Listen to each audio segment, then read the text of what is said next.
So our next speaker is Professor Gary Davis, who's a Professor of Business Strategy at the Business Research Institute here at the University of Chester. Gary joined the BRI from Manchester Business School in 2017. His links with Chester, however, date back to 2015 when he was appointed as a visiting professor. His academic career has involved sponsorships with Tesco, Asda and the Post Office. Before his academic career, he worked with the Mars Group and British Aluminium. He also acts as a consultant in business strategy and reputation management. Gary has worked on the branding of both Manchester and Moscow. His involvement in retailing dates back 30 years to when he led the UK's first undergraduate degree in retail. His main area of research is reputation and branding. He's published in excess of 60 articles and has 8 books with his name on so far. If you're expecting the former Radio 1 DJ from the 1980s, I apologise. I had to get the elephant out of the room, Gary. Ladies and gentlemen, Professor Gary.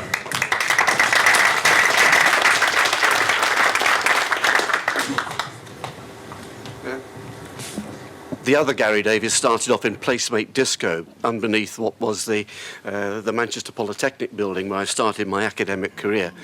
But yes, I found myself involved in retailing about 30 years ago now, and I've spent quite a lot of time in that space. And what I'll be talking to you about today then is high street branding. I realise an awful lot of people in the room know perhaps an awful lot more than I do about the practicalities of retailing, and in the words of one of them just before the coffee break, this presentation better be a good one, Gary. So we'll see. Starting off with a little bit of academic theory. You were judging me as that introduction was made, and a lot of psychological theory suggests that there were 3, maybe 2 big, 1 not so big, issues that you were filing away in your brain. You were judging me for my competence to start with. Is what I'm going to be talking about going to be of any relevance? And it's always useful then at a conference to have an introduction in the way that I had that sort of gives me a little bit of credibility in the audience. So maybe that box was ticked. But how about my warmth, trustworthiness, supportive? You know, how on earth do you judge that? You made that judgment as soon as you saw me. And it's because of our history as human beings. We had to make those sort of judgments quickly, way back in the cave age. And if we didn't make those judgments, and if we didn't make them successfully, we died out. So modern humans automatically make judgments on anything along these lines of whether or not a new brand or a new individual or a new city or a new retail offer. What do we think of it in terms of its warmth and competence? And then the last one I want to spend a little bit of time on as well in the context of Chester. Where do we file it in terms of status? Where is it? Upmarket and downmarket. It's a good place to start talking about status, because our society is very status conscious, but we don't like to talk about it. We don't like to talk about it. And I think in the context of the future of Chester, it's absolutely vital. Here's what people think of us. An amazing shopping area, a very scenic shopping area, the 5th happiest place to live in Britain. Somebody said earlier, well, who's going to be taking the point of view of the residents, the people that live here, actually do the shopping, do the tourism some of the time? And you can't split them up into different boxes. You can't put them into different places. But we do well on it. Chester named top place to live in the UK, amongst the best value cities for a getaway. Not too sure value is something that we necessarily want to be landed with. And I'll explain a little bit about that later. Stunning. What history and classiness. Now, I've buried this down the bottom because this is a quote from a Canadian tourist on TripAdvisor. That's what he thinks of us. Those are the words that he chose. And sometimes we forget it's not what we think as business people or academics. It's what customers and shoppers and students think about what you're trying to offer them takes primacy. And that's an interesting quote. Classiness. So there's us, and when you look at it, it's quite classy. So why do we shop? And again, if you ask people, an awful lot of people say, I hate shopping. I can't wait to get out of it. And I said, oh, I quite like shopping, quite like going round Tesco's and Sainsbury's even on a Friday, and look as if you're absolutely barking mad. Absolutely barking mad. And yet psychologists, again, have looked at motives for shopping, come out with things like this. We shop to acquire, no problem, to express ourselves, to say to ourselves and to other people who we are as individuals, and to have fun. And to have fun. Even in the food shop, sometimes it can be fun. Some people can even be described as shopping enthusiasts.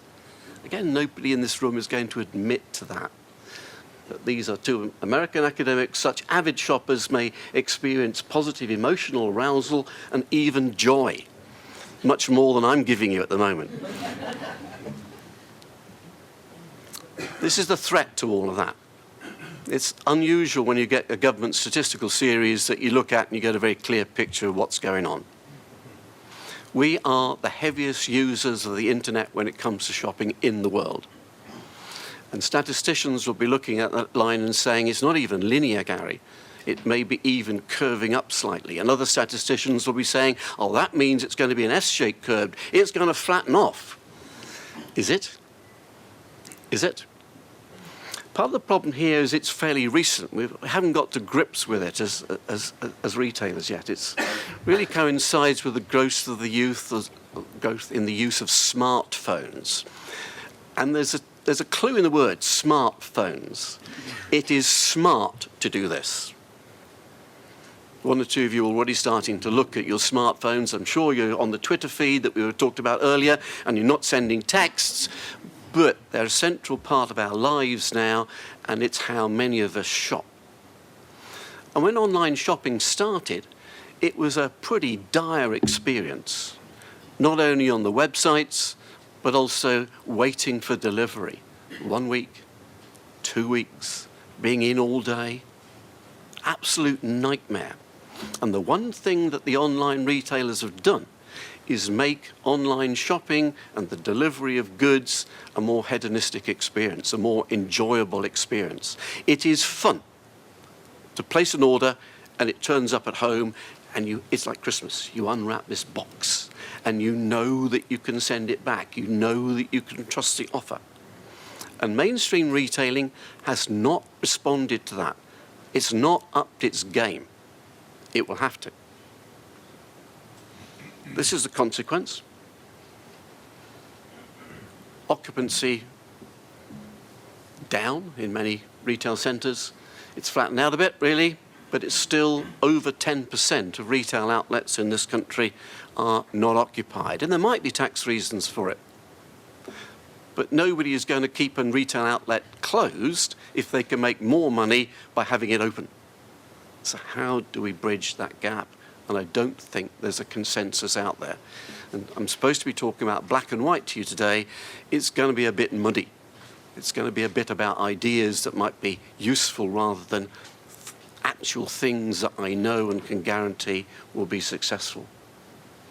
And just to give you an idea of the breadth of the problem, 2 retailers, British Home Stores and Toys R Us, both closed. Which was the quickest to refill? The out-of-town offer. The out-of-town offer. And I don't think that's an unfair generalisation, that it's much more difficult to fill that than it is to fill that, even though that's a much bigger space. And the impact of having a store that size and its centrality in our retail offer, the impact of having that boarded up with an old, now defunct name on it, on shoppers can only be guessed at if you think of shopping as a psychologically driven experience. Some retail premises in the high street get filled very quickly. Do you remember what this used to be? Woolies. That was Woolies. And quickly replaced by Primark. And if you walk down the high street in Chester, the most prominent bags are Primark. Is that really compatible with how that Canadians saw our town? Nothing wrong with Primark, a fantastic retailer, they make an awful lot of money, but is that really Chester? And if it isn't, then what do we do about it? These are the 4 most prominent shops in Chester according to TripAdvisor. This is the audience participation time now. You have to tell me who they are. Who they are.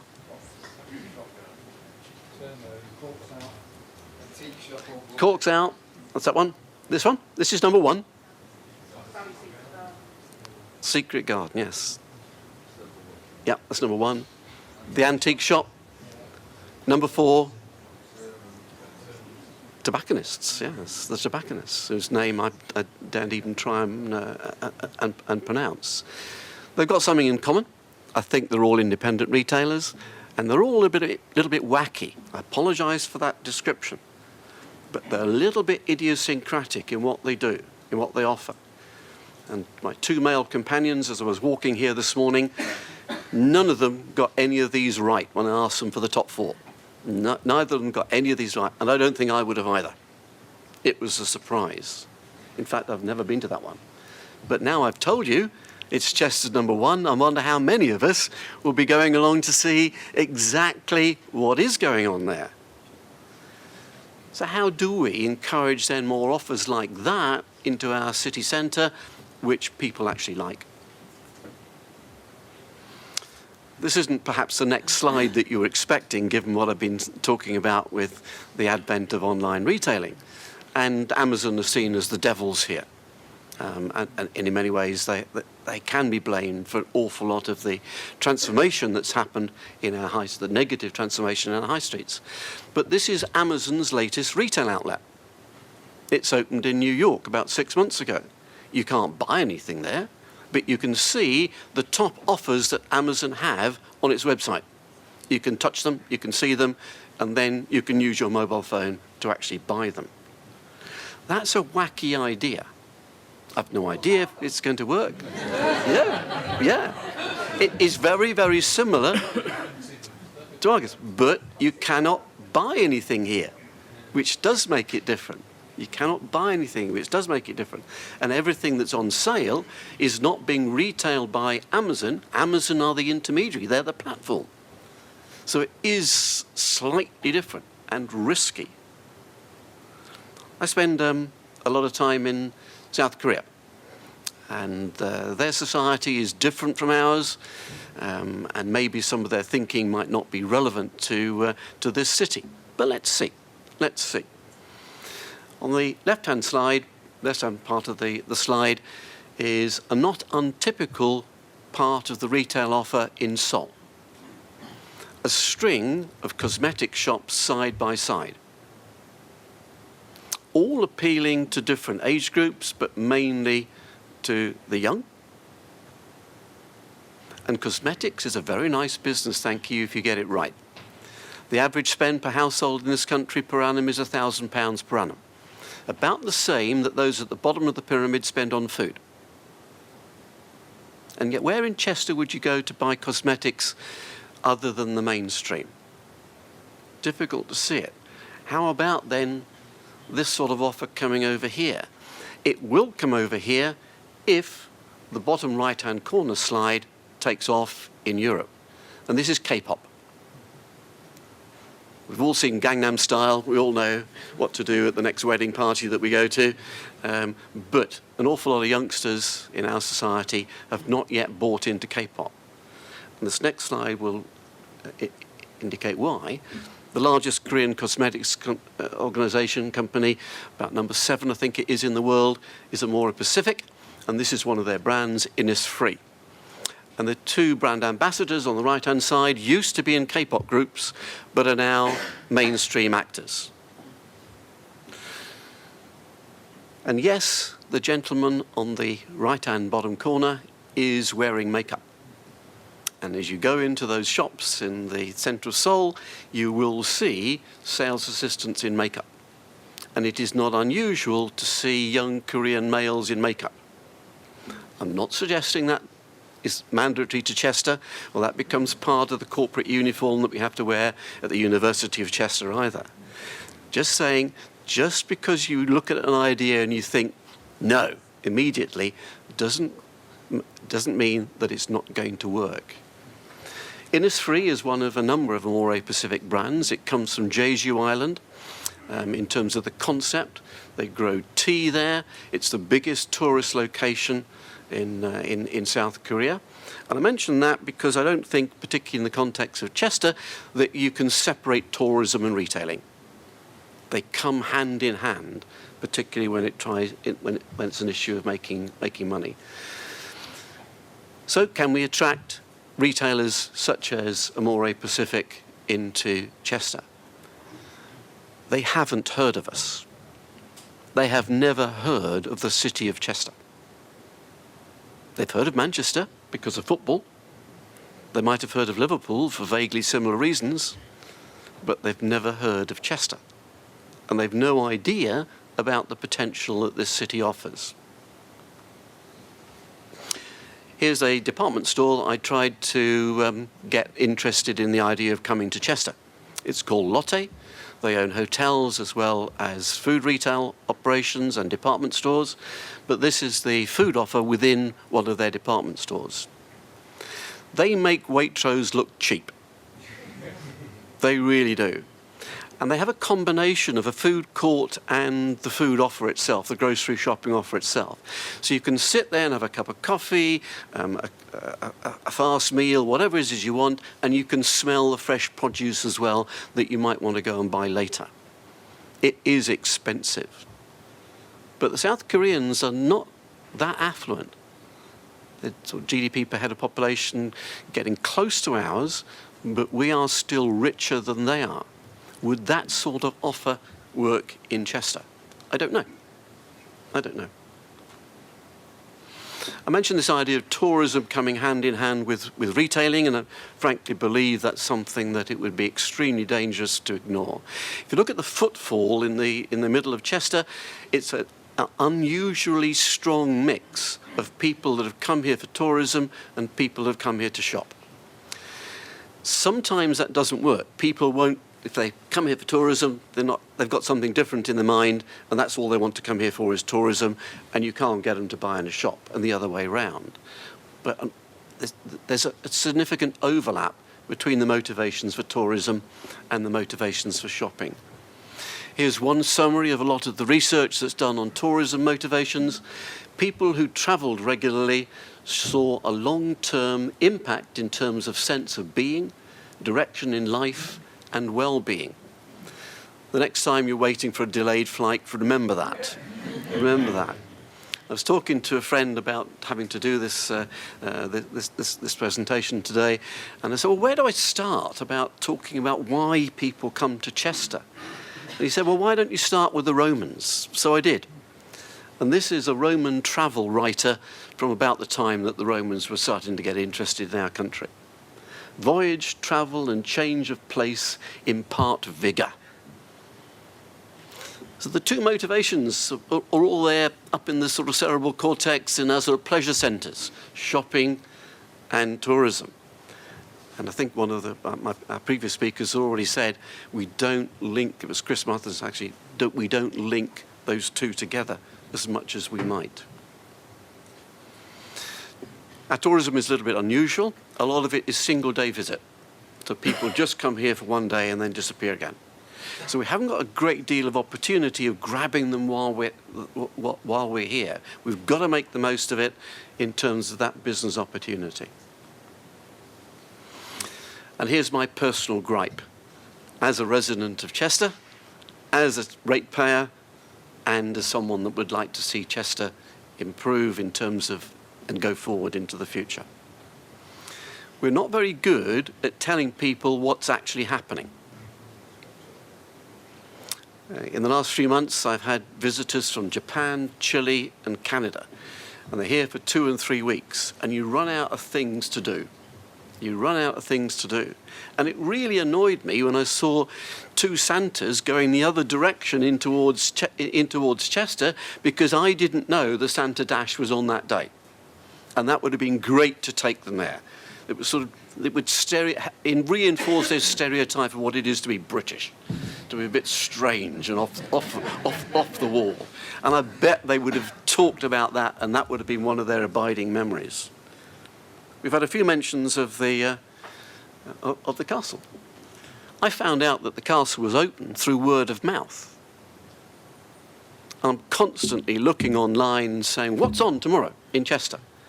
And there's too many places to get that information, and an awful lot of the information tends not to be up to date and specific. And then my last gripe, bottom left-hand corner, I live in Hanbridge. I cross over into Chester, Main, bottom end of Bridge Street, and quite often you get a notice on the bottom end of Bridge Street that it will be closed. And great that we're told that this will happen, but I'm not told why. And quite often it's an event, and I would like to know, please, why. Because I might like to go there, because I'm a potential tourist as well as a resident. I'm a potential shopper in the centre of Chester as well as in Hanbridge. Sorry to get enthusiastic, but this is the gripe slide. I'll calm down now. Tim mentioned statistics about the population. And we have some really good statistical data on the council's website. Excellent, really good. The statistic that shocked me was the ageing population one. Population age 65 plus will increase from 70,000 in 2015 to over 100,000 in 2035. What's the total population of Chester? That's going to be a significant percentage. And that's an opportunity and a threat. There's an opportunity there because of targeting the grey market. But it's a difficult market to target. It's really, really difficult. People my age do not like to be reminded of it. Don't like to be reminded of it. So how do we go about it? The first thing to say is to point out the raw economics here.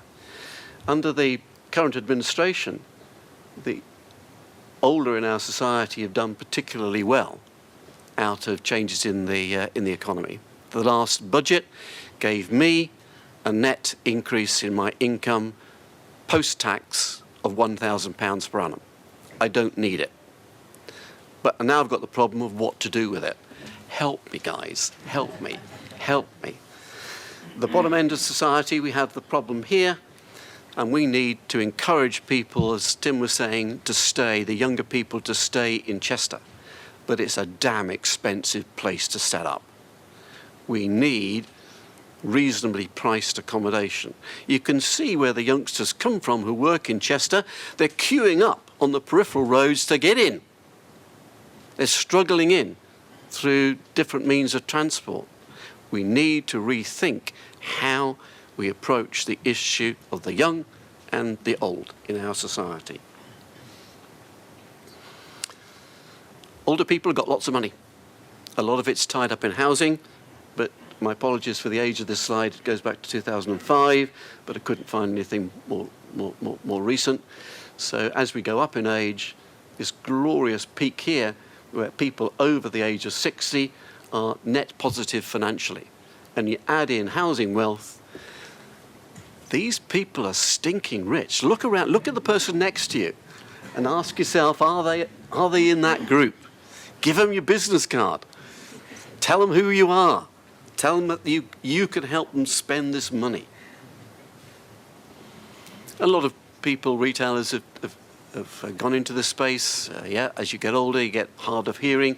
That's one of our local retailers. Retirement centres are cropping up around Chester. But how about this for rethinking it? The cooperative funeral care is one of the most profitable bits of the co-op, and it's the best conference to go to. If you get an invitation to the co-op funeral care conference, go along. The jokes are the best I've ever heard. They're really good. And this could be a joke. This could be a joke. Here are the relatives thinking about their inheritance, and here's the body in this gun carriage that cost a couple of grand on its way towards them, saying, aha, you think you're getting a lot of money, here we go. I don't know, and I do apologise if I've upset anybody by showing them this slide, but we have to rethink every aspect of how you make offers to people. And you can prepay for this. You can decide before the magic day that that is exactly how you want to go out. How long was this shop in Chester for? barely a year.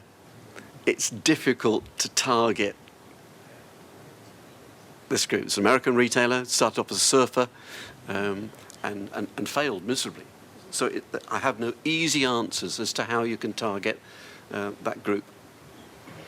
But here's one brand that is desperately trying not to target it, and the more it tries, the more it fails. This is Harley Davidson, and if you look at the gentleman here, he's got the Harley badge, and he's not wearing a helmet, and you can tell by the scars why. And the lady he's got with him has got this ridiculous outfit on top of her, and they are Harley brand users. Now, what's that got to do with motorcycling or travel or anything else? Absolutely zip. This is branding, guys. This is branding. The only problem for Harley is that that's not the core customer. The core customer is this guy. Because older people quite like the idea of going out and doing something that they didn't do when they were young and foolish. Being old and foolish is brilliant. I go deep sea sailing every year. It frightens the life out of me and the rest of the family. But this time, every year, I think, yeah, I'm going to do it again. I'm going to take that risk again. I'm going to go sailing on a big ocean yacht. And don't forget older people as potential employees. A lot of our research shows that hiring and having older employees, if you're a retail business, is bad for business. It's been one of Marks and Spencer's problems. The woman that could sell miniskirts in the 80s can't sell them to her daughter in the year 2000. If you look at the average age of a Marks and Spencer's employee in their fashion stores, it's older and older and older. And there's a correlation between the age of the employee and the age of the customer. But in B&Q, it can be useful. You can employ older men, terribly sexist, do apologise, because they give the image that they know about DIY. In my daughter's household, she puts the shelves up. She wires the new speakers into the hi-fi system because she's an engineer. But that's our stereotype, and B&Q play along with that in terms of the imagery that they try and present to us through their employees. And those you can't see it, I'm 96 today. I'm 96 today. Well, I'm not 96, but it's about time I gave you as much of a summary as I can. We've got to have a retail offer, individual shops, retail offer as a whole that ticks the warmth, competence and status boxes. And I've hinted that I think the status box is the most significant when it comes to positioning Chester as a retail offer on the national stage. The solution to our problem of closing shops is neither simple nor obvious. I do apologise for not having a simple answer for you. But certainly it's a retail offer that's got to be complemented and complements tourism, seems to me to make an awful lot of sense. There are two market segments we need to focus on. The old, because that's the catchment that we've now got. Those are the employee base that we now landed with. And the young, because as you go down the centre of Chester, we don't get young shoppers. They're in Cheshire Oaks. Make Chester a place where new retail offers can be tested. Let's get the Koreans over. Let's get the Chinese over. Let's get these different ideas over and tell them that Chester, because of the very high footfall and the affluent location, is a damn good place to test out a new retail idea. And finally then, please don't ignore the tourists from Hanbridge, Hoole and other parts of Chester. That's me, and that's been High Street Branding.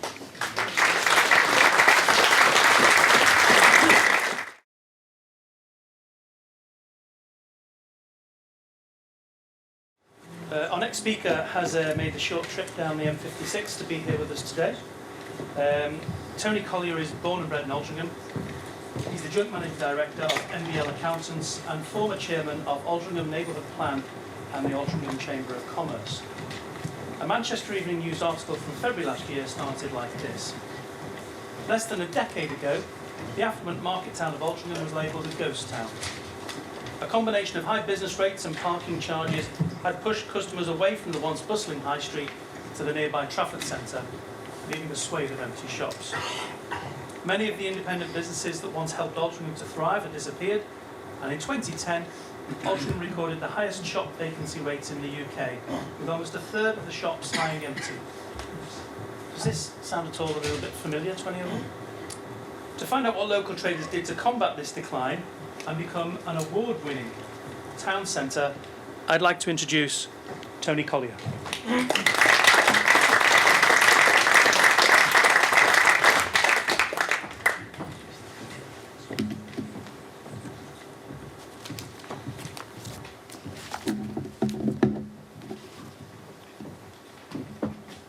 Good afternoon. This is a little intimidating, following two professors and an MP, and you get a scrope from a council estate in Altrincham.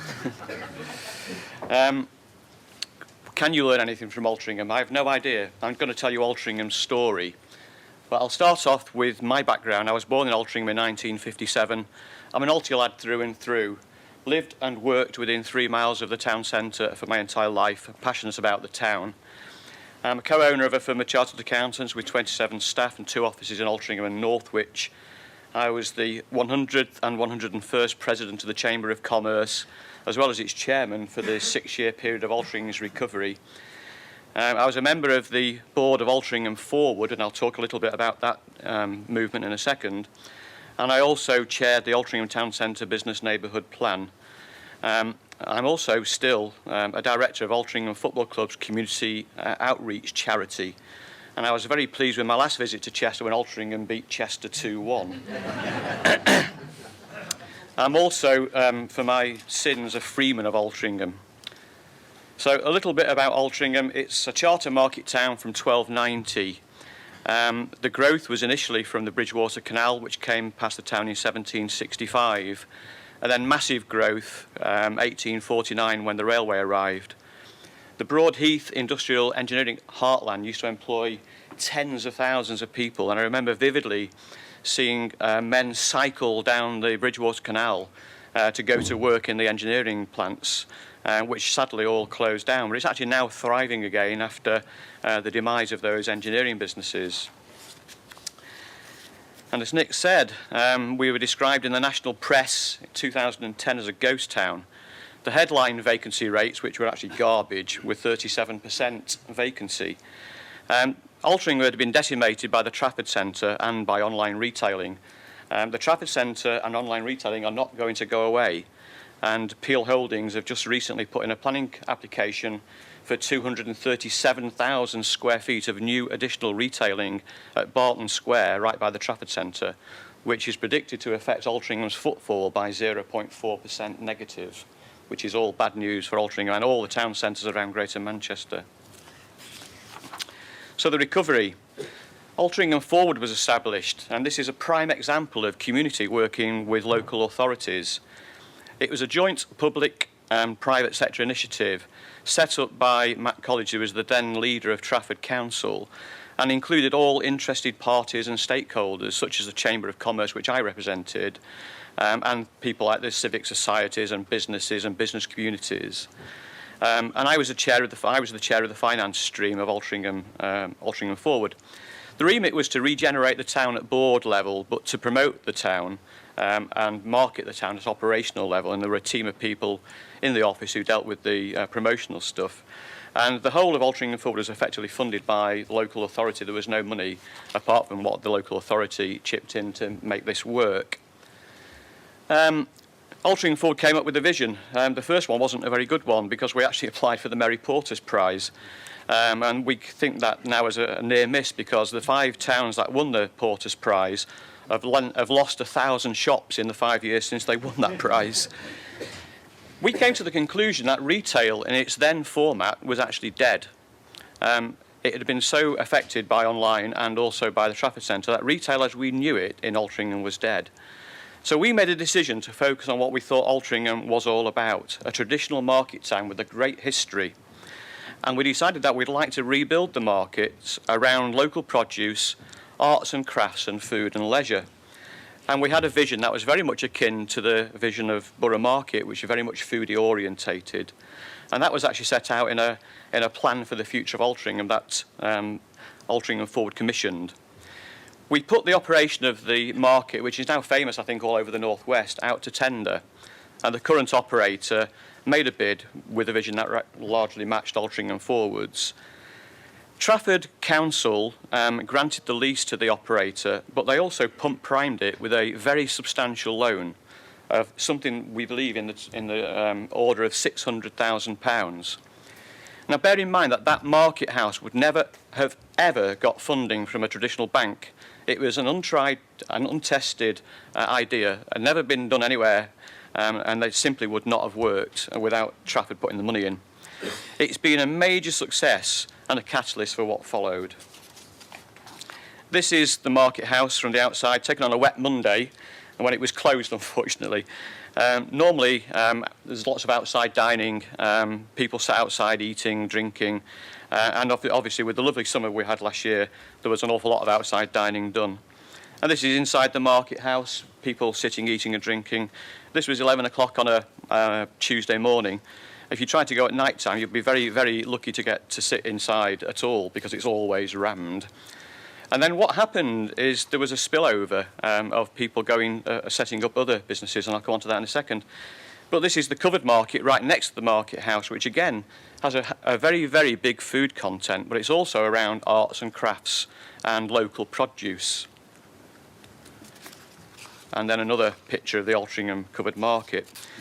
So what then happened was that the people went to the market and basically couldn't get a seat.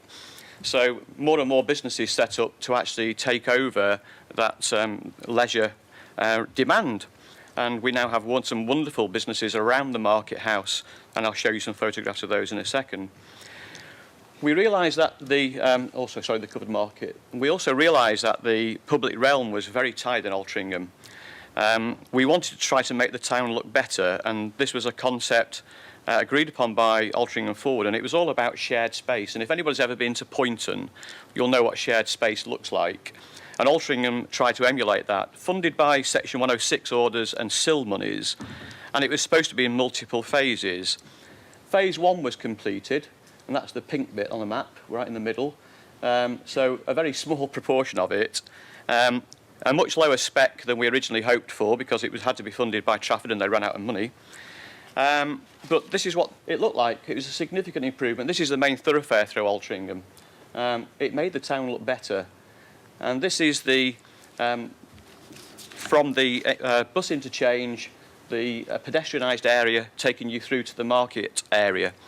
And this is the bit leading directly up to the market area. And so, again, significant improvement. The paving has been described by negative people in the town, because we do have lots of those still, as crazy paving, which I thought was extremely unfair. We then had to work out how we maintain momentum. The market was a huge success. It brought people in, and we got more leisure offering because of it. And what do we do to maintain that? Well, the board of Altrincham Forward ceased to operate because we'd done what we set out to do. There was an office maintained to promote and market the town, but there was no more council funding available. The council had run out of money, as is so often the case nowadays. So a business improvement district was needed, and Altrincham Unlimited was established.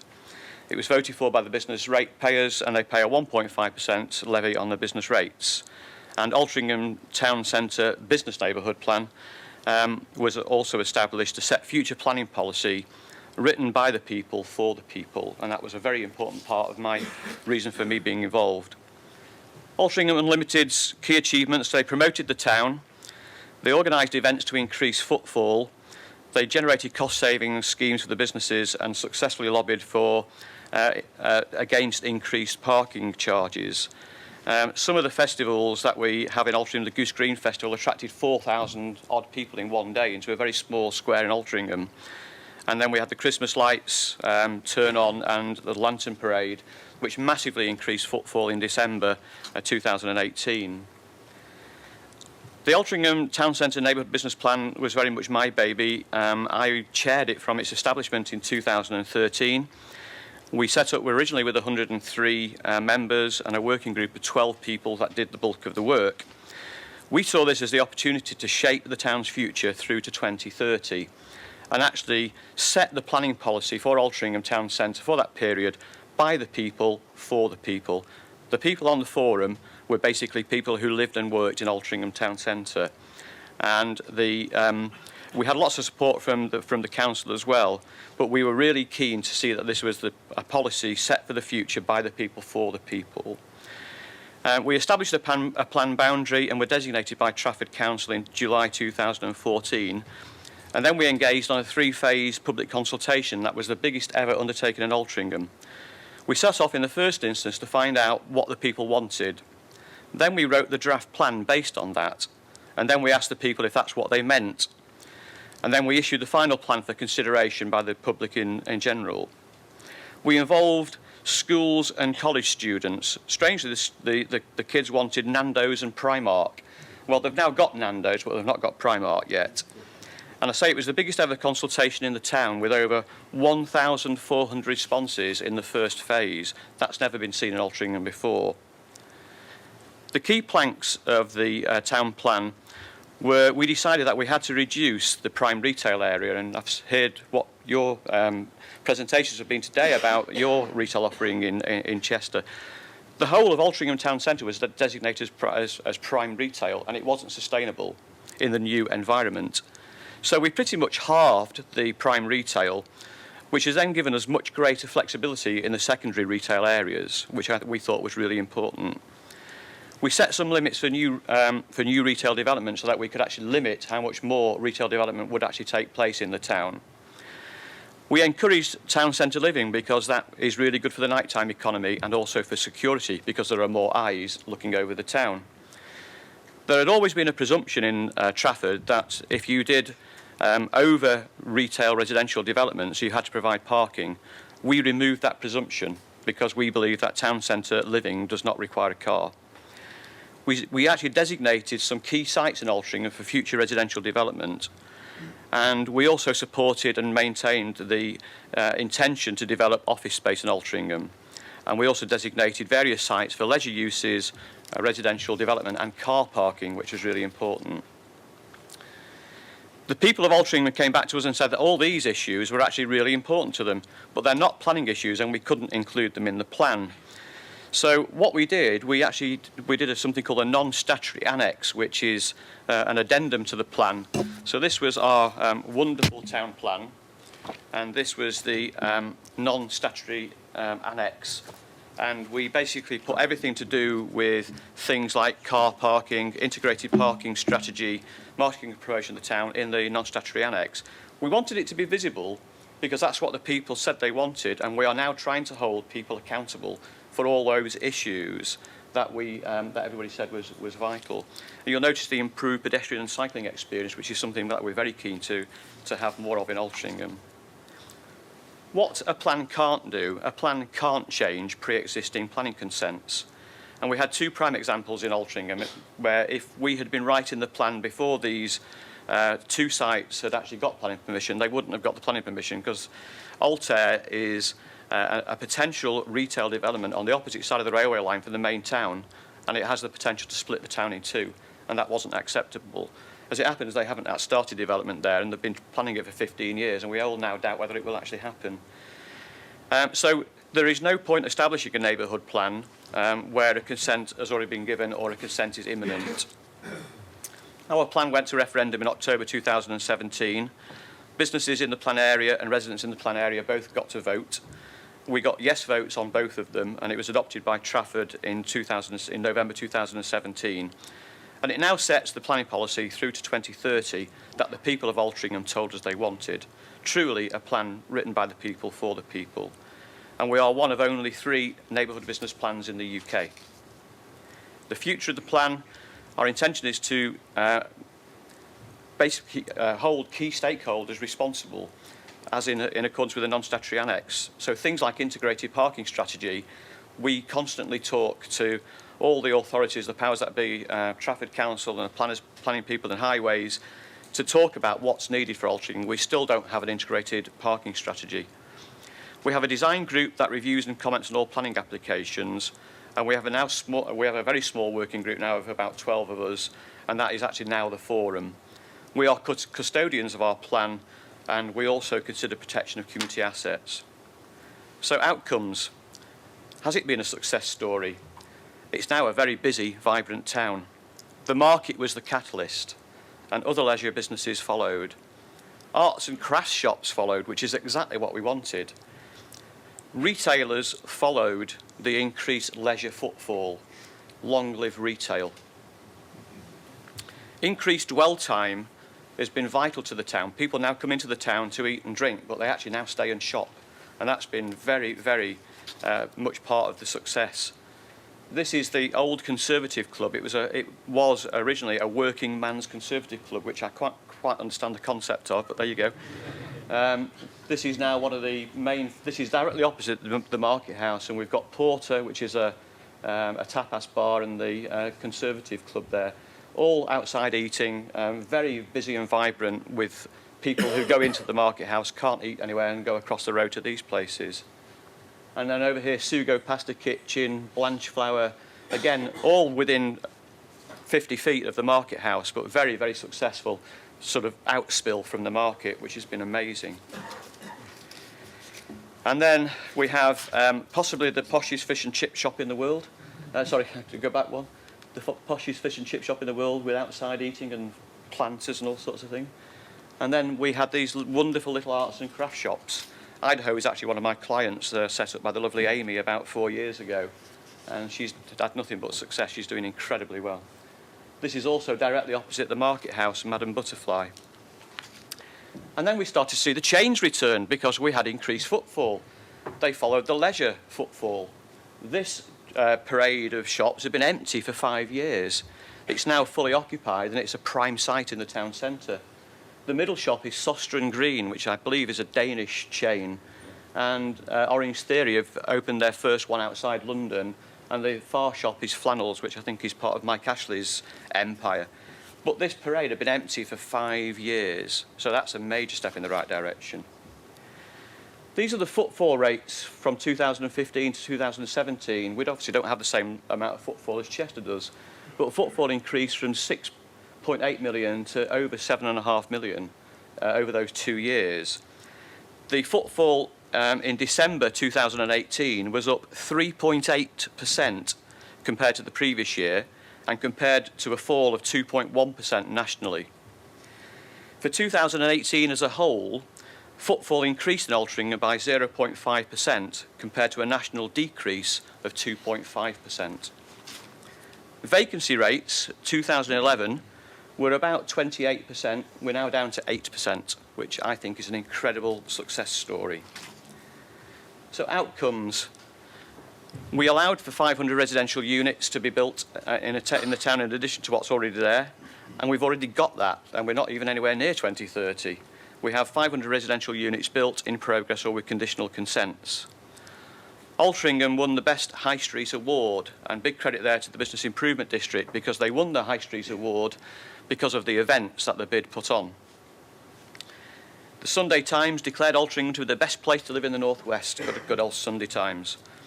And we are now being held out as a model of town centre regeneration.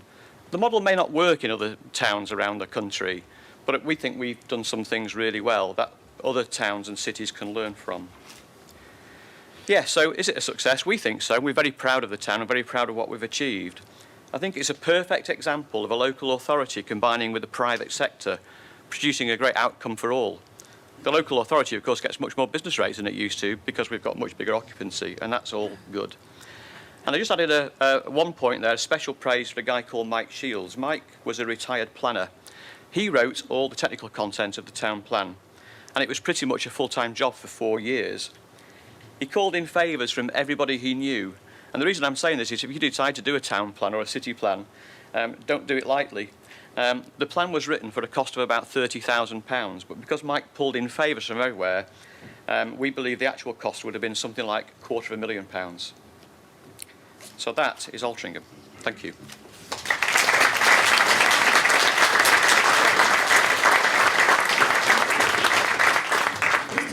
Thanks very much.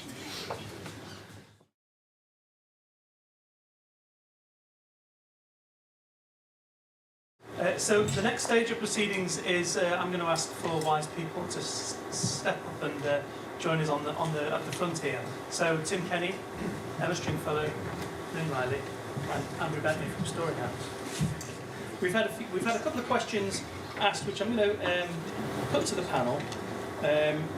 and then we'll take some questions from the audience as well. So there was a statement made recently, which I'd just like to get your views on.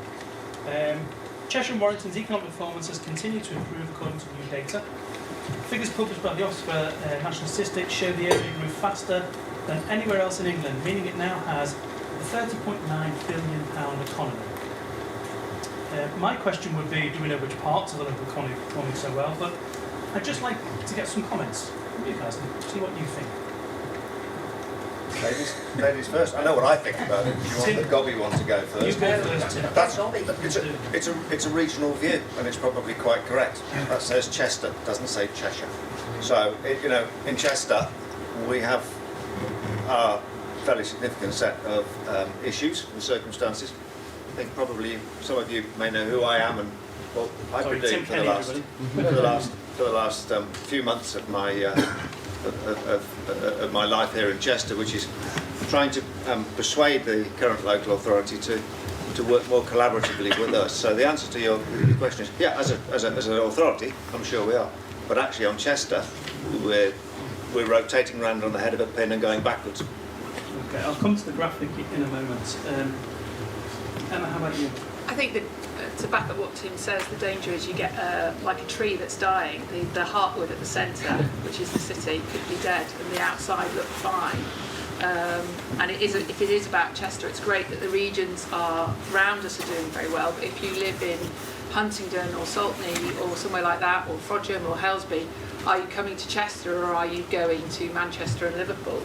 And we want those people to come here. So the economy might be great, but then the bigger question is, why aren't those people coming here and us seeing our footfall and our people spending money on the high street increasing? Andrew? Even a fire that's nearly gone out just takes a little bit of kindling and it can roar into life again.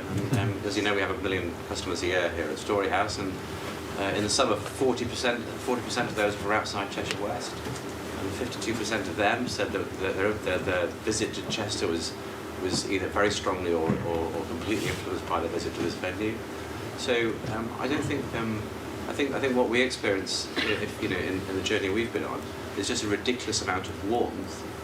People wanting to regain their love for their county town and their city, and I actually don't think it takes a huge amount for people to find the love they have there for their hometown again. And this sense of lack of confidence is interesting, but actually, if you look at some of the tours that come into Storyhouse, the numbers are higher than most of the other tour venues in the country.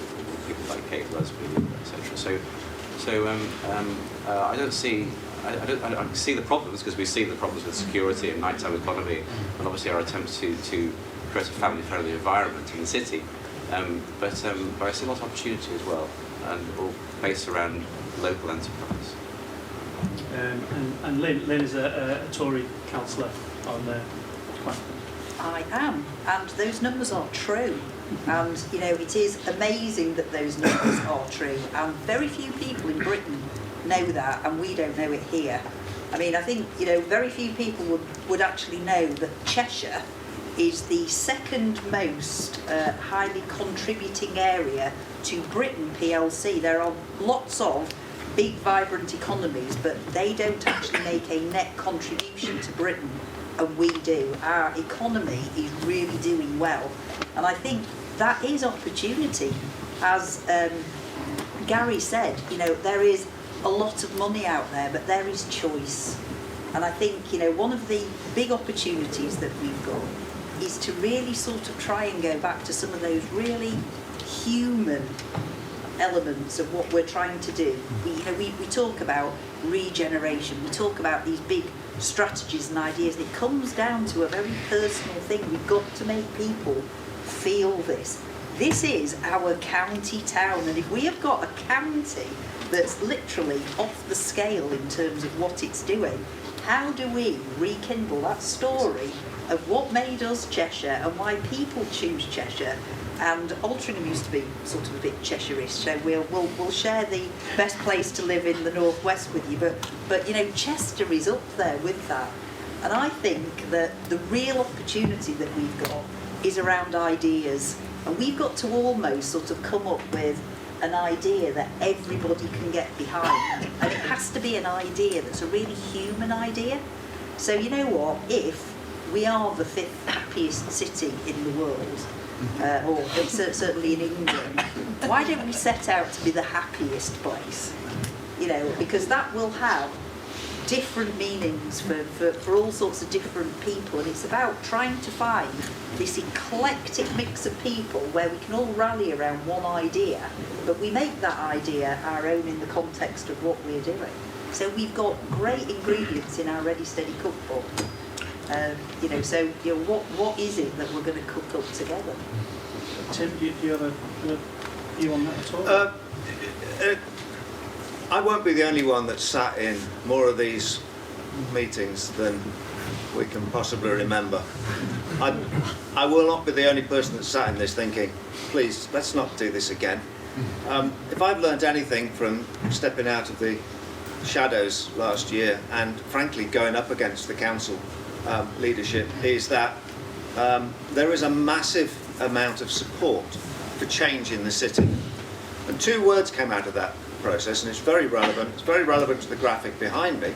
One of which is opportunity.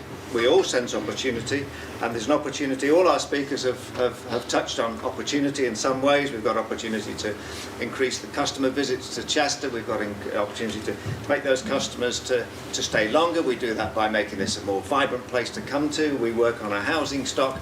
We engage with the university.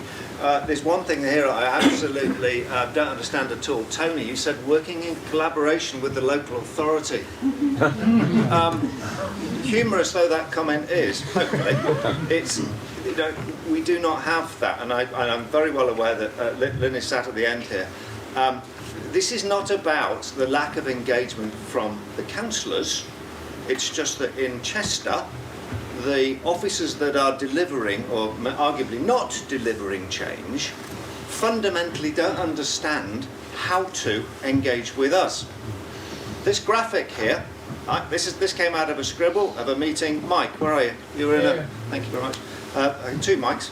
And both of these guys were in a meeting in my office, and they saw basically this graphic develop, and it came from just a sense of everyone in this room fits into one of these categories probably, and if you don't, I apologise. We'll just move it over a bit. And when I lit a candle, what was very obvious is that there's this massive sense of frustration. Well, you know, we could be something if we did this, and the blockage every time is our good friends at the local authority. I put Chester Yes in the middle of this because I believe that with the skill set and knowledge and enthusiasm in the room, and including the people that were in the first half, and lots of other people, we can make this happen. My problem is, and it's a shared vision and a thought for you, is how? How do we make Chester Yes? It's not about do we do this, do we do that, the minutiae. Where's the vision? Where is the, as Lynn said, you know, we've lost our mojo. Where's the quality edge to the city? I don't think we have lost. No, I would say I think there is a lot happening that happens in Chester that people come together to make happen, and we need to do that more. I mean, I think the strapline for this was making Chester a place where people want to live, where more people want to live, because a lot of people do choose to live here. In the 20 years I've lived here, I've never lived outside CH1 because I think Chester's an amazing place to live. But I think it goes back to, I was so glad that Andy stood up after the Chief Executive of the Council, because his focus on infrastructure worried me, that it is about the people and the community who live here that will make the difference. I think the council has a very difficult job because they have near on no money to do anything, and they're very risk adverse. My advice to them would be, if you could just get out of our way occasionally, we'll make things happen. Absolutely.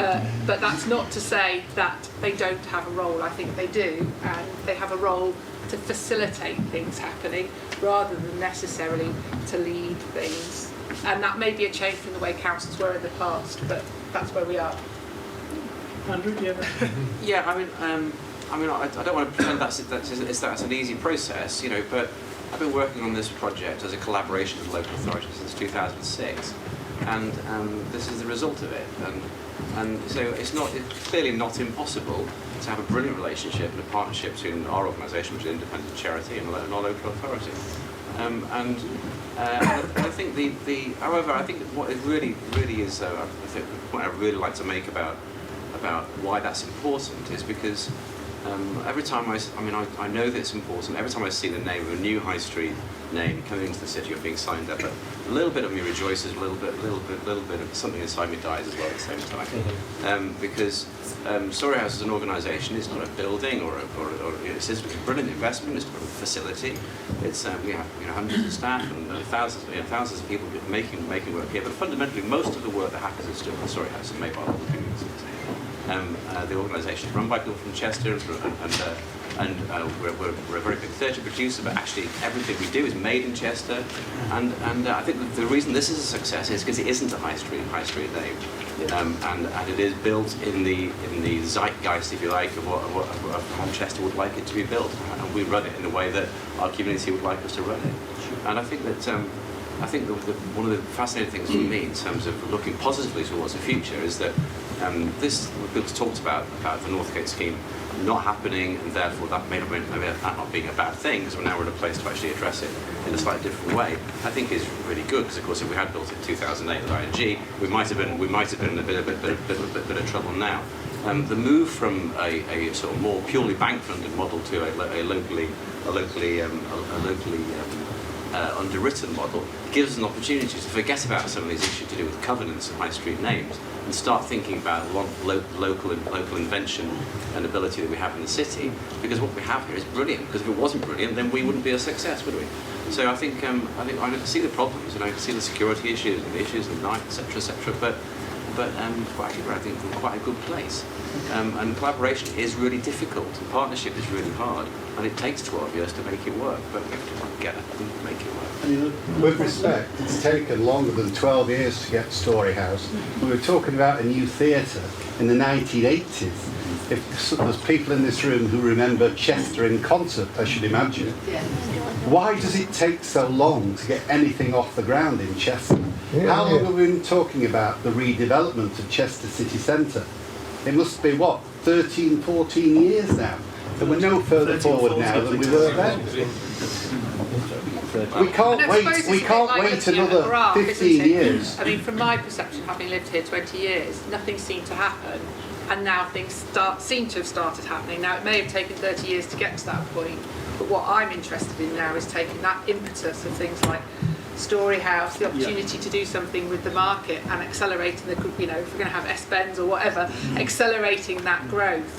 But my personal and very, very strong belief is it is not going to happen by just building it and saying, ta-da, here's something wonderful. It only happens when the community embraces it. Storyhouse is a fantastic building, but the community have embraced it. The market is growing because the community has embraced it. And then people come here, visitors come here, and they feel that. They feel like we want to be here, and then they want to be here.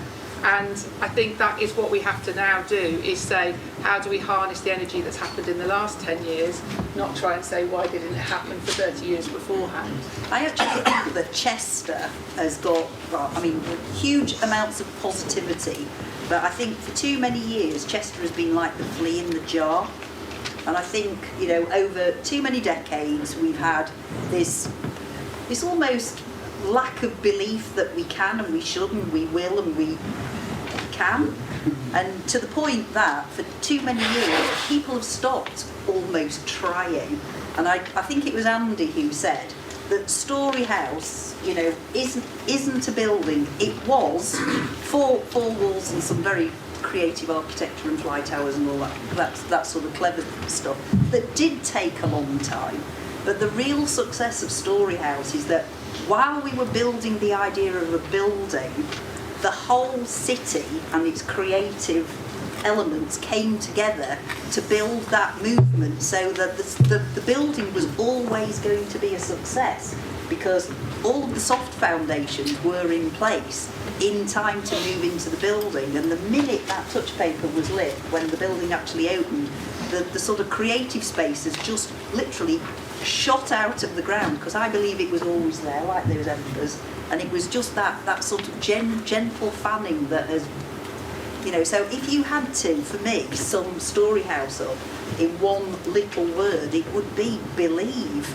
Because there were a lot of people that believed in the idea, that got behind the idea. And I think we've done Storyhouse. So the big, exciting bit is what's next? Well, let me What throw that can out we to the, do let me throw that out to the next? audience. Has And anyone then else got any views that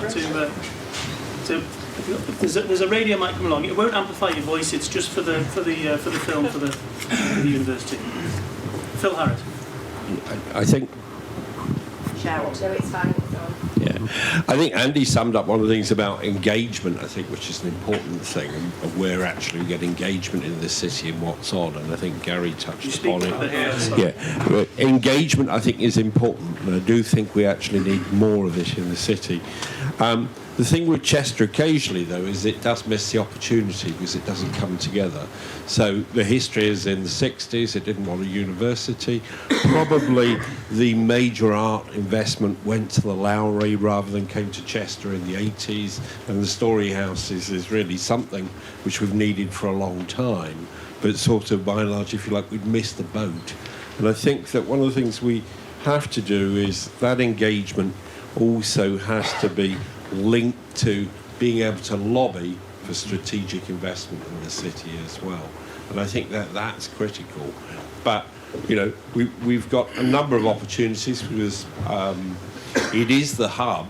And remember, I think, you know, you're going to have to argue that we are a major hub, both culturally and economically. And some people are often surprised how powerful we are economically around here. We are one of the success stories of Europe, and I think people need to wake up to that. Thank you, Phil. Anyone else got a comment? No, so let's. Yes, looking at the Altrincham example, and also looking round the area, there are. Oh, hello. What are you going to do with that? Speaking Hello. it's on the camera. It's for the video. It's not around for the voice. Just Okay, thank you. There are successful retail operations around. The Tarpley is one. We've obviously heard a wonderful example from Altrincham. There's a suburb of Warrington whose name escapes me at the moment, which is a very successful small enclave of individual shops. Sorry? Stockton Heath, thank you. And what comes out of that is most of the success is down to almost individual retailers and businesses, small businesses. So the big brands are abandoning us, so that's fine. Let them go away. They will drive rents down by their departure so that people can afford to start up in Chester with lower rents. Then the economy will improve generally, as it has done in Altrincham. It's a wonderful example. And the new market, I mean, I find it very ironic that the new market has now got planning permission, just as the old market has upped its game. But anyway, hopefully that will be transferred into the new market. What I would love to see in the new market is an area at the back of the new market which could be kept clear for pop-up businesses. Because they can be extremely successful, even if they travel around the country. I know of one that appears every year for 2 weeks in Anglesey, and they do extremely well. They leave their restaurant in London, and somebody pops up in their restaurant in London, and they pop up in Anglesey in a boat shed, and it works extremely well. A small business, and so we've got to encourage small businesses. Can I just say, Nick, I think what is important to say as well is every single person here is a member of the community of Chester. And you need to ask yourselves, what are you doing in the community? Do you go and shop on the high street? Do you go into the market? Do you make a positive contribution to make this a great place to live? I make it a personal mission if I see somebody wandering around Chester who doesn't know where they're going to ask them if I can help them. In fact, there may be restraining orders out against them. But, you know, it's all very well to say it has to come from top down, but look in the mirror and say, what are you? It doesn't have to be a big thing, and it's not going to make a substitute for lots of money. I appreciate it, but you do something for Chester every day by going somewhere, by spending your money, by visiting a heritage attraction or coming to the theatre. Do it because you want to, but do it because it's the right thing to do.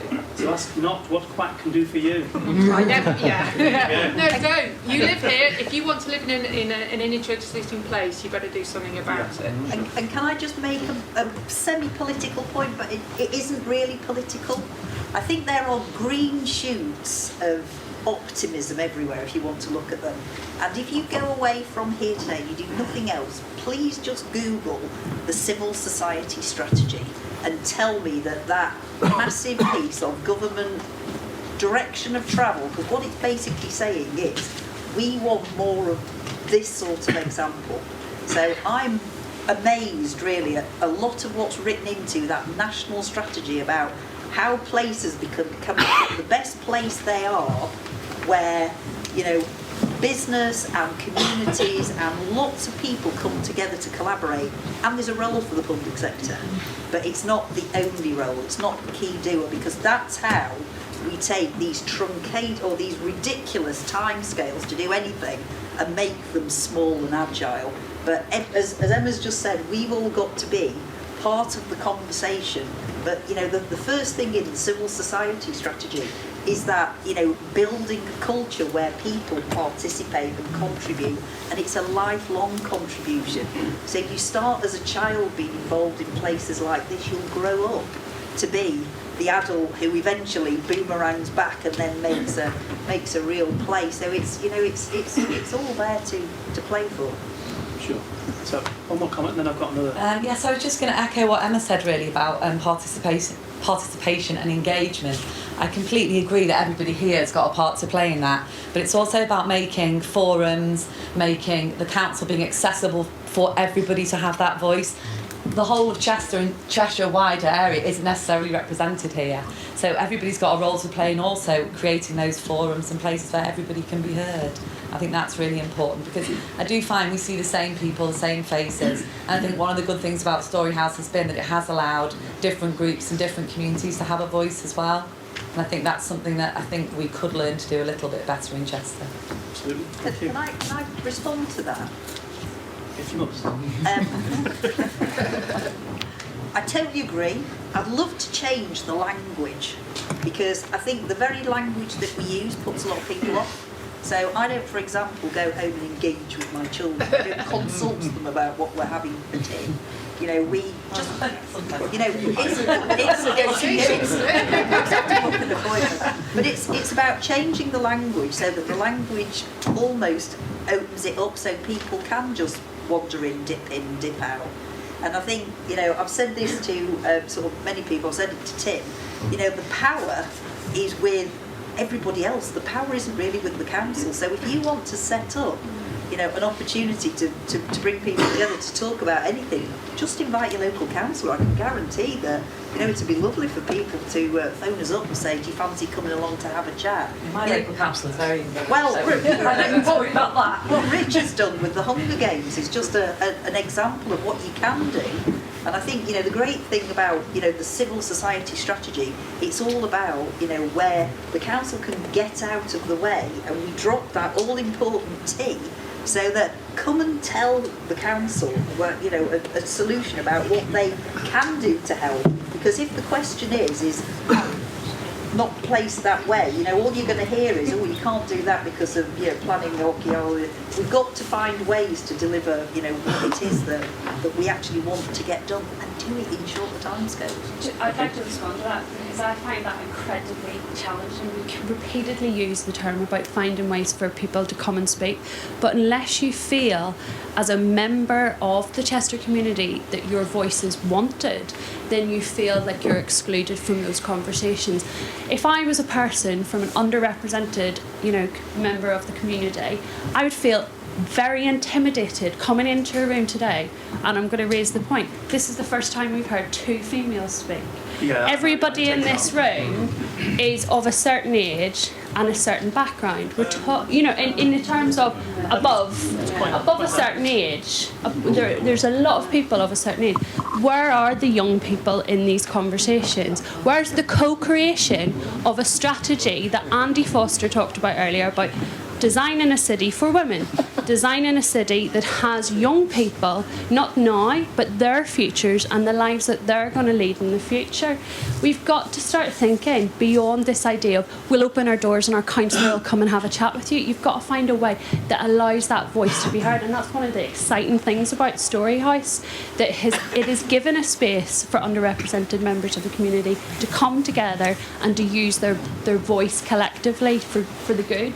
And I think that's the next steps here, is what do you do? And I think this is my question to you as a panel. What are you going to do to kind of change this notion of opening doors? Like, it's not enough to open the door. It's how are you going to find a way to represent the voices of the unheard in Chester? So I think Andrew's probably already given a good answer to that, but please go ahead. Well, I'd just like to obviously reassure you, first of all, that I was quite young when I started this project. And I remember Chester class of it. So yes, I've got old. I completely agree with you. And I think one of the things that we've been working really hard to do, one of the things that sets us aside as an organisation from no, I was going to mention something, that's probably rude. So, is that actually an awful lot of the stuff that happens here is actually not just delivered by the community, but actually thought of by the community, and from inception to delivery. I think, and we try to have this house is your house tagline, which is a challenge to our friends and our fellow members of the community to say, well, I'd like to do this, and just get out of my way, just get out of my way. And we heard people saying, get out of my way. And of course, in many ways, if you put us in I don't want to be in a sort of pseudo position of being a little mindling authority in the Storyhouse, but our job is actually quite often to get out of the way and to let local and let voices be heard. And that really, really is important. And I think that it is one of the things that has made it worth remembering that actually that is one of the defining factors about this little project. And I think that's a really powerful message for other similar types of organisations. But also, we also want to remember though as well, at the same time as demanding that people get out of the way to let us do our jobs. Actually, we don't get anywhere really by just shouting at each other. It just isn't going to work. And I've had some really tricky conversations with our partners in the local authority over the last 10 or 12 years.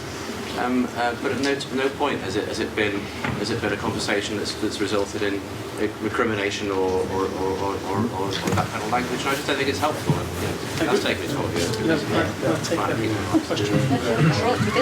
Building trust. Build trust and confidence with those voices. It's more than that. It's about those young people who are going to be the leaders of tomorrow, and not just those people that have access to voices around this table. It's about building pathways for them to feel that they're valued. And I think that for me is so important in this. Right, can I just, I'm very shy because I feel I've got to say something. We were told to be positive today, but I've listened through and I am representing older people here today. We're supported by the QAC, the Older People's Network. We get all sorts of problems that the older people are facing in Chester. We had a workshop recently with all our 500, well, there weren't 500 members there, but there were 50 members of older people putting forward all their problems. Now, Crack has recently become an age-friendly city, borough, and we're striving to make sure the older people can have a better quality of life in Chester and the borough.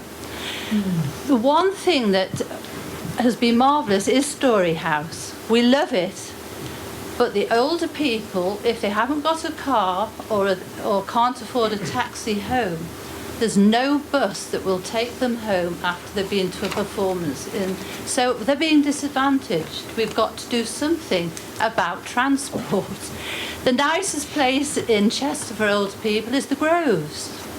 How do they get to the Groves, our tourists? There's no bus that goes down there, there's no transport. They can go perhaps down the hill, but they stagger back up again into town. So I think transport is a huge problem and something we've really, really got to work on. So, sorry, I've said my piece now. I feel much better. Thank you. Thank you. I think what's probably come from those two interventions from Una and Prince Lady are that there is a diverse mix of views that we need to be taking into account, and I think this graphic of the umbrella perfectly actually illustrates that we need to be under the umbrella or one of the segments in the umbrella, and that's not definitive. That's a work in progress. That's something that we can all work towards and help towards.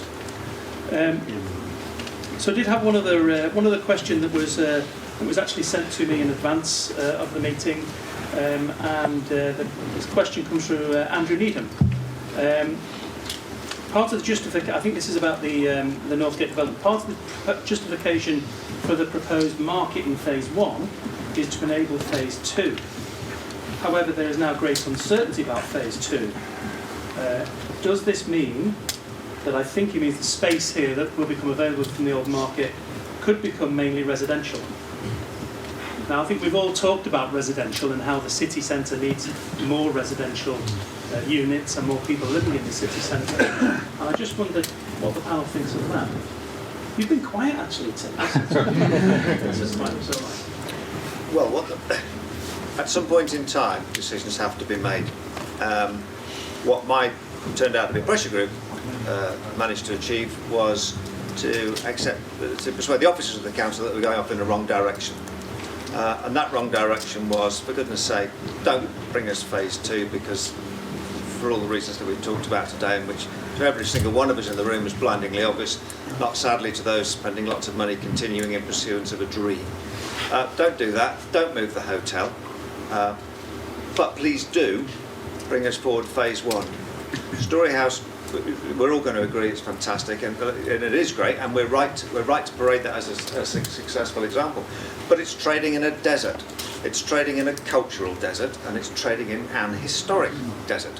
So if we can get phase 1 going quickly, and we can get the council to stomach the losses and build it, then potentially we have the opportunity to deliver a market. What's that going to look like? How's it going to be designed? Who's going to occupy it? Conversations for all of us to take involvement in that. A civic square where we can actually have safety and security and screens and events happening without the threat of transport knocking us over with buses and taxis and all that kind of stuff. So the ideas are fine. Multi-screen cinema at the top end, great. We're Chester. Come on, let's celebrate. We're not Winsford and we're not Ellesmere Port. We're Chester. We should have a vision of what that quality edge should be like, and how do we want to get to the Storyhouse or the market if we're going and spending money and dragging our goods away, or to the multi-screen cinema. Sadly, we're going to want to go in a car, because we are. Because the other cinemas are all car-borne driven. So we have no choice about that. So we've got to the stage where let's move the hotel, because that's really, really expensive for no particular reason. Use that space instead for the biggest, best. Obviously, we need to have an affordability conversation with the council about that, but let's create something in phase 1. Let's do that quickly, and let's get on and do it. And why we need to do that, to answer Andrew's question, is that sadly that market building sat at the end of a very unsatisfactory covered mall is outdated. It's I don't know anything about the structure of the building, but it's knackered. So it's got to go, and that frees up the whole site for a much more cohesive conversation about phase 2. Yes, the council have asked us to said they're going to have that relationship and liaise with the Chester Growth Partnership. I sit on the what board of that. I can tell you that sitting on the what board has so far meant 2 meetings where council officers talk at me, reading the news, with a meeting planned for next week, 4 hours, for which I still don't have an agenda, and I don't imagine very much is going to change. This is not meaningful engagement in any sense. So if anything comes out of today, it's the opportunity for all of us. It's my sketch, remember, with thanks to Andrew Davey, reasonably good for making it look pretty. Thanks, Andrew. This is just a sketch of how we could, as a city, and businesses and a community at every level, young, old, theatrical, creative, transport, everyone with a view and an issue should be in this. Chester, yes. The answer is yes. What's the question? Not the answer's no, or it's too difficult, or we'll never get planning, or we'll just kick it down the thing, or it becomes a political football. Frankly, I'm not bothered. I'm not interested. There are so many people here that give a hoot, I nearly said a rude word then, give a hoot about the city, that actually if we all hold hands and try and contact the living, we could actually make something happen. But it needs a sea change. And sarcasm aside, I've shown that actually if you create a critical mass of people and you go to the council, okay, that was in a confrontational manner. We had no choice. We weren't going to get listened to otherwise. But we have proved that if you have some persistence to you, you can get things to change. Now, it shouldn't be like that. We have a new chief executive, and hopefully, Andrew, I think he's had to leave early, which is a great shame, because I think he would have benefited from this debate, and hopefully he'll watch the video later. Hello, Andrew. We should be able to work more collaboratively. Imagine that. Bringing up one of the senior officers. That's a really cool idea. Imagine that you could actually work out who the senior officer was, because the structure's completely opaque. They're not there to be analysed at all or criticised or engaged with. But again, sarcasm aside, let's turn that coin over. The answer's yes. What's the question?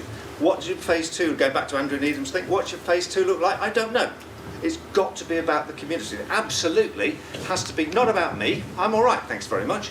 But it's got to be about you, and it's about creative industry. We have enormous creative industry. I was listening to the Brady on the way home last night. The creative industry in this country is apparently the biggest sector. The biggest sector. What are we doing about it in Chester? How are we harvesting? Quite a lot, actually. All of Never mind phase 2, what about cracking on with phase 1? It isn't a cultural desert. It really, I really find it, somebody who works in arts and works with young people, particularly in the arts, it isn't a cultural desert.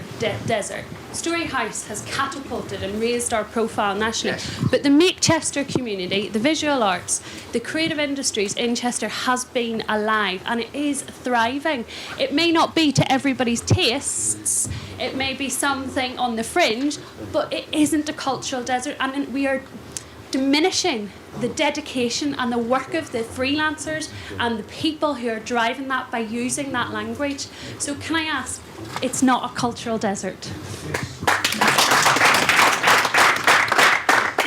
I apologise for my inappropriate use of language. What I was trying to get across, the point is, it's that engagement and taking all this good stuff that's happening and actually giving it a platform and a future and a vision and engagement where we can all get on and, do something with all the hard work. This is the result of my hard work. So this is the result of me giving a hoot and putting many hundreds of hours of my life into the last year. If I can do this, we can all do this. Can I answer the question? I know a number of us are getting twitchy about wanting to finish. So okay. We'll make up the last one and then we'll have some. Because a lot of people seem to be coming in twice. Okay.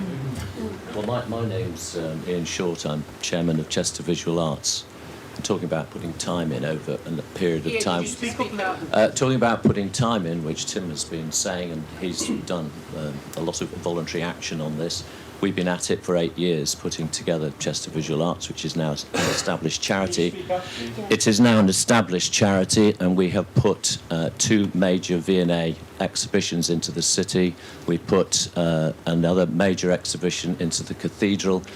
We have the university, we have Grosvenor, we work with the council, we have the cathedral on board, and we are thinking about our next plans for the city and our ultimate objective being a permanent gallery, contemporary art gallery for the city. Everybody talks about this and nobody does anything about it. We're having serious problems moving it on to the next stage of our development. But we're doing it, and we want a dialogue, which we've got. We have a memorandum of understanding from the council, but like Tim, we find it very hard to engage and to get the council to move forward with us on what I remember Andy saying we need a landmark next project for the city or something to grasp. We've heard a lot about community today. There are different ways of tackling community. We are trying to bring excellence, national and international stuff into Chester, which we've achieved. And behind that, you can bring up all sorts of wonderful things, whether it be education or outreach. And we are already putting together an educational and outreach plan for the current exhibition, which, if you'd like to go and see it, has been running since mid-December and goes on to mid-March, which is bringing together the BBC Women's Hour, the V&A, Crafts Council, all huge names nationally.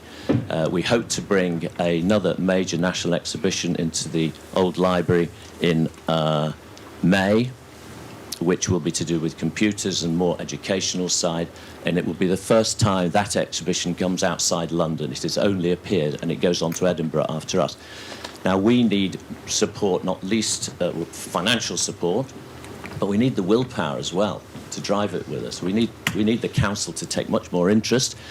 I think when we had the pop art exhibition, I don't think more than one councillor came to see it, and it was open for 3 months. Everyone was avoiding it, we thought, because Northgate was such an issue and nobody wanted to be associated with it. Lots of moaning about that. But the fact is, we have a major and very successful project going here, which will ultimately end up with a wonderful exhibition centre for the city. And we just want to be able to engage with everybody on that, but there are time frames on how we can do that. Just one last point. We have spent, again, 8 years in hundreds and hundreds of meetings such as this, and when I go to the next one 6 months later, it turns everything around again, and we don't get decisions or implementation out of it. So that's my last final plea. We will carry on regardless. We will get it done somehow, but we do need the city and particularly the local authority to give much more positive backing to us. Thanks. Can you pass it? I think James wants to speak.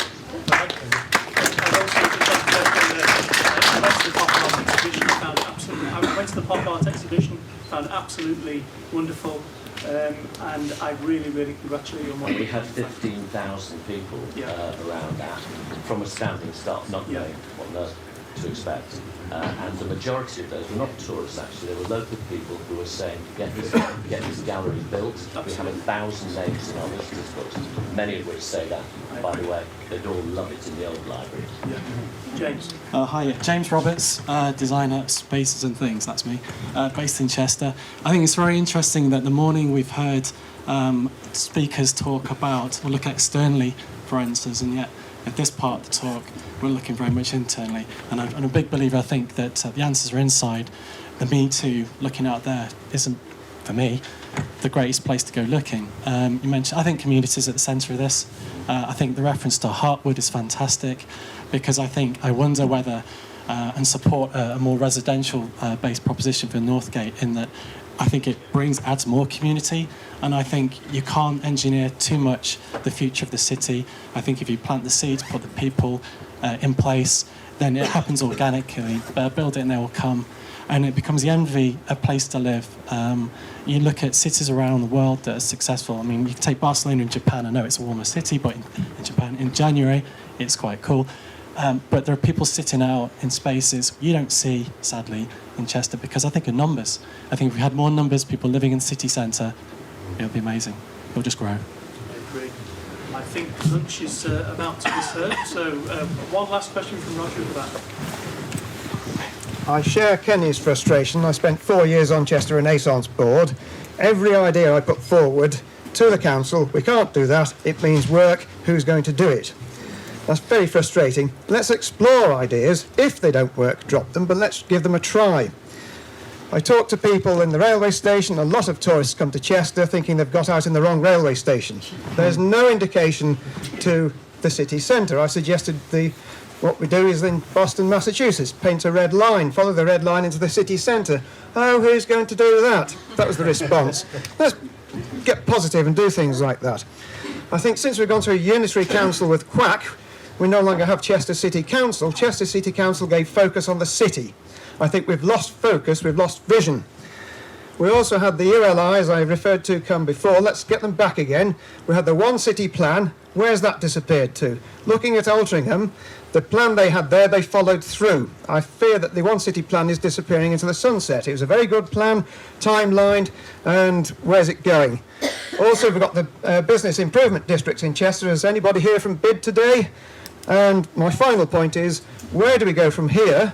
we're not communicating with each other enough. I would like to see a 6 monthly meeting with the council, with business people, with Storyhouse. We've done this, we've achieved this, this is where we're going, and let's get positive about our city. Thank